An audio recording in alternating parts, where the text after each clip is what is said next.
Mi nombre es Joaquín Goiburu, pero los compañeros me llaman Goy. Estoy colaborando con personas usuarias de drogas en Santa Coloma desde el año 84, pero el programa municipal de drogas empezó en el año 94. Cantidad de compañeros, pero cantidad, no sé, te diría 20, 30, 40, es que no lo sé, de compañeros que han muerto, ¿no? Y han muerto víctimas de la represión, víctimas de la prohibición.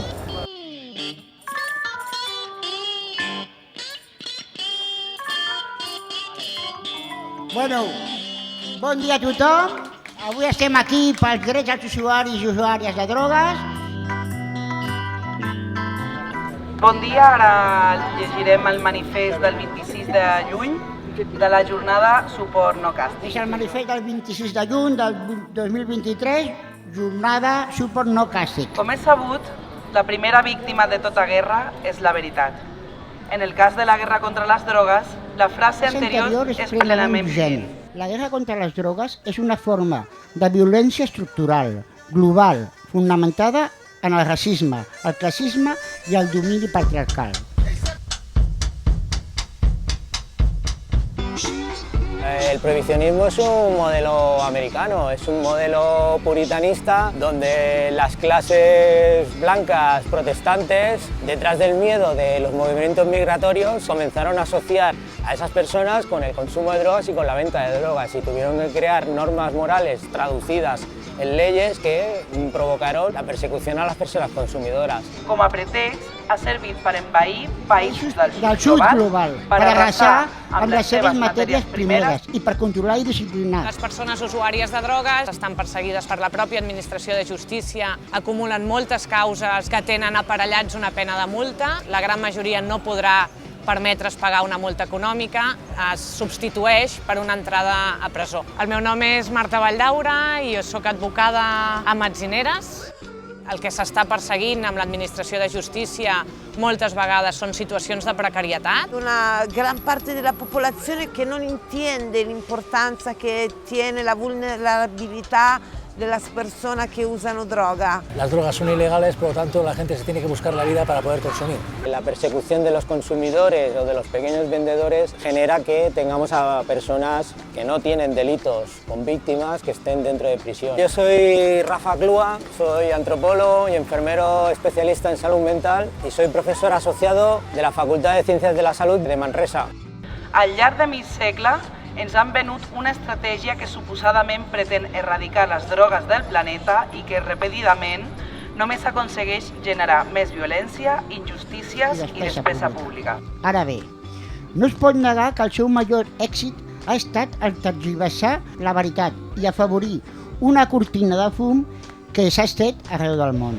Porque los gobiernos no quieren respetarnos como personas. Estem molt anclats amb tants anys de missatge prohibicionista que ens creiem coses que realment no són reals, no? Ens pensem que tot ha sigut sempre així i si ha sigut sempre així és perquè és bo. Soc el Joan, educador social, treballo a la Illeta, un centre de dia i activitats i de calor i cafè. Des d'Arso, l'associació Reus Som Útils, portem un projecte que s'anomenem Isolab, persones que consumeixen drogues que poden portar la seva substància per analitzar-les i això vol dir veure la qualitat de la substància, quins components hi ha aquella substància. Si tu no te fiquen llums en una carretera, el més segur és que tinguis un accident. Afortunadament, a Catalunya la societat civil ha assolit les polítiques de drogues amb un millor equilibri envers el respecte als drets humans i la seguretat de les persones consumidores.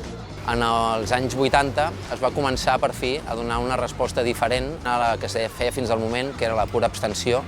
A aquestes persones només se'ls oferia deixar les drogues o res. Ens vam adonar que no estàvem atenent aquesta població. A mi de tot això m'agrada molt recordar Illia, que va ser un grup impulsor format per la Tora Borràs, l'Oriol Romaní, l'Antoni Llor, per moltíssimes companyes que varen obrir camí i se'n varen anar a Europa a veure què és el que estava funcionant. Sobretot a Liverpool, a Merseyside i a Holanda, es va parlar de la nova salut pública, que era una manera d'entendre la salut de manera comunitària per poder donar una resposta senzilla, eficaç, pragmàtica, davant d'emergències com va ser l'heroïna als 80 o la cocaïna crack després als 90. A indrets com a Reus, Barcelona, Madrid, Euskadi, Bilbao, es van començar a implementar programes alternatius a l'abstencionisme. Sempre diem que vam arribar tard perquè va morir molta gent abans que s'implementessin aquestes polítiques i va començar amb un programa d'intercanvi de xeringues, amb un PICS.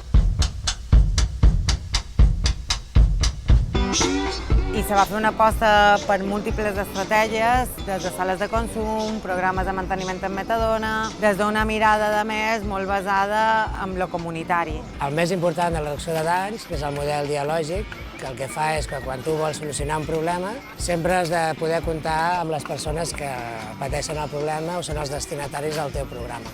Després ja va començar a sorgir les associacions d'usuaris, després es va implementar la primera sala de consum. Des d'aquell aleshores fins ara, actualment tenim, no sé si són 16 sales de consum a tota Catalunya. Soc Laia Gasulla, de l'Agència de Salut Pública de Catalunya. El meu nom és Òscar Parés i represento la Fundació AICERS i l'associació Episteme. Soy Laura Roig, de la cooperativa Metzineres. Jo soc Antoni Ullot, soc antropòleg i formo part del col·lectiu Arso de Reus.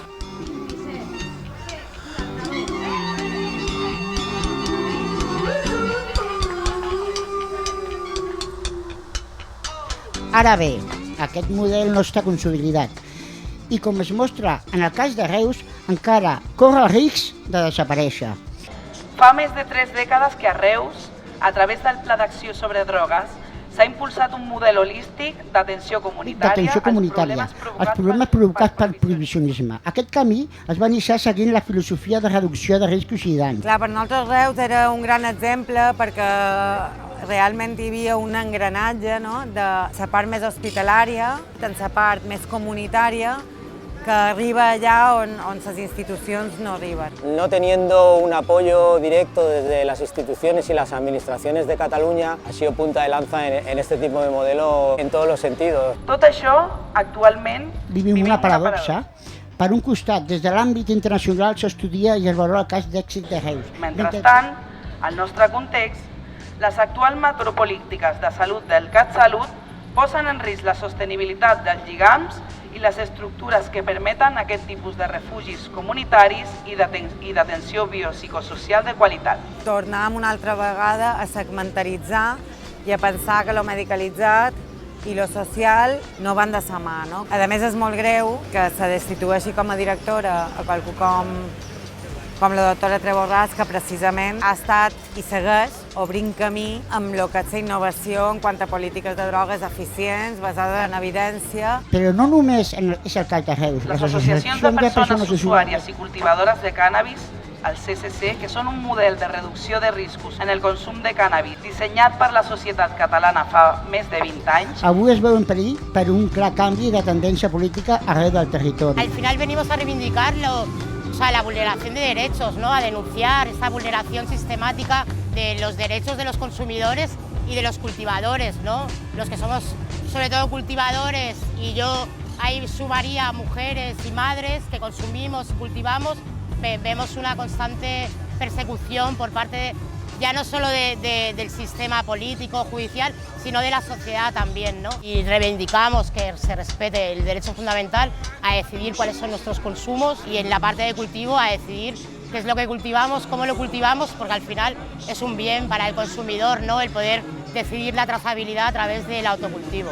Yo soy Nora, cofundadora de la Asociación Canábica de Vaca Barcelona. Somos de las primeras asociaciones que se fundaron en Barcelona y los que creamos el primer gabinete terapèutic de tot l'Estat. Per tot això, avui és el dia 26 de juny, en el marc de la campanya mundial Suport no càstig, assenyalem tant el risc que impliquen els models sanitaristes i clientelars que busquen fer més eficient la sanitat pública a Catalunya, així com l'utilització política de la mà dura contra els CCCs per guanyar vots. Fins que no aconseguim una regulació de l'autocultiu i de l'accés col·lectiu al cànnabis, els clubs seguiran en perill i amb el risc de que alcaldes autoritaris es vulguin penjar medalles. És aquesta visió paternalista de la política on se suposa que ens han de protegir d'uns mals que en realitat estan creats per ells mateixos. S'ha demostrat que la programació de reducció de riscos i de danys són efectius per salvar vides, per reduir l'estigma i per generar xarxes comunitàries. No obstant això, la reducció de danys és només una tireta. Que no aconsegueix suturar la ferida oberta provocada per la prohibició. Metzineres és una cooperativa sense ànim de lucre que té seu aquí en el Raval. Desplega entorns de xupluc per a dones i persones de gènere divers que usen drogues i sobreviuen múltiples situacions de violència i vulnerabilitat.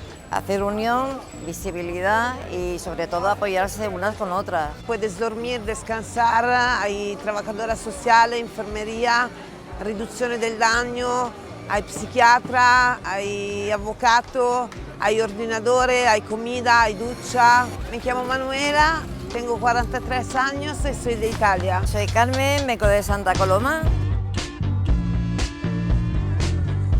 Montamos una asociación de usuarios de drogas y profesionales que se llama AUPAM. Las siglas significan otra cosa, pero le pusimos una apóstrofe y pone AUPAM, que es un poco el significado que tenemos como asociación de apoyo entre compañeros. Aixecam, no? Aupémonos entre nosotros. Aquest model, la gràcia que té és que tracta les persones des de la seva dignitat, no des del seu consum de drogues. La reducció de danys per mi és una filosofia de vida, és a dir, per mi és el respecte cap a les persones. Una visión más interseccional, con cuestiones de vivienda, cuestiones de género, cuestiones de clase.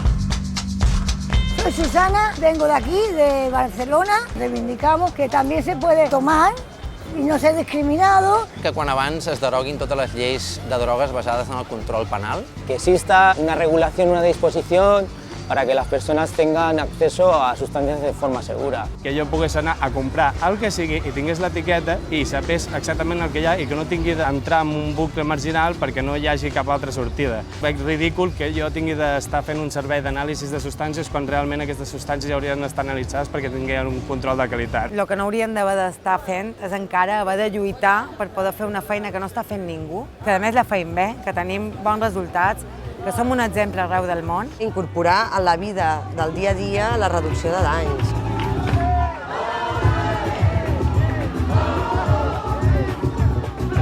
I sobretot m'agradaria que si es legalitzés es tingués en compte com reparar els danys que durant dècades s'han infligit en col·lectius vulnerables.